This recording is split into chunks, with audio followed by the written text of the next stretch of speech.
واش حياتك ولات بحال شي بروغرام محفوظ كتفيق كتمشي للخدمه كدير نفس الحوايج وكترجع؟ الا كانت هذه هي الحاله راه خصك تعاود التفكير.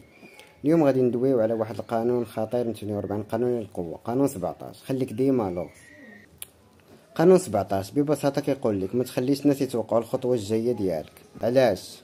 حيت الناس بطبعهم كيبغيو الجديد والاثاره. ملي كتكون ديما روتيني الناس كيملوا منك، كيولي وجودك عادي وحتى قراراتك ما كتبقاش عندها نفس التاثير. صاحبك كيعاودك واحد الكجمه وكتقد تحكم كاملين، كيبقى يعاودها اليوم وغدا وبعد غدا والسيمانه الجايه والشهر الجاي، لدرجه كنبقاو حنا نضحكوا غير هو باش ما يبكي. يعني كيولي صاحبك بحال واحد الاغنيه سمعتيها 1000 مره صافي كتحفظها وكتمل منها.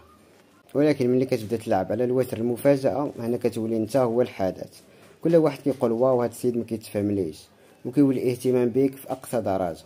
هادشي كيزيد من قيمتك وكيخلي الناس ديما مركزين معاك، حيت ما عارفينش منين غادي تجيهم. والخلاصه هي ما تخليش الناس يتعودوا عليك لدرجه الملل. مره دير شي حاجه غير متوقعه، شي تغير صغير في حياتك او في طريقه التعامل ديالك. هادشي ماشي غير كيزيد من الكاريزما ديالك، بل كيخليك ديما حاضر في الاذهان وكتزرع واحد النوع ديال الاحترام والترقب.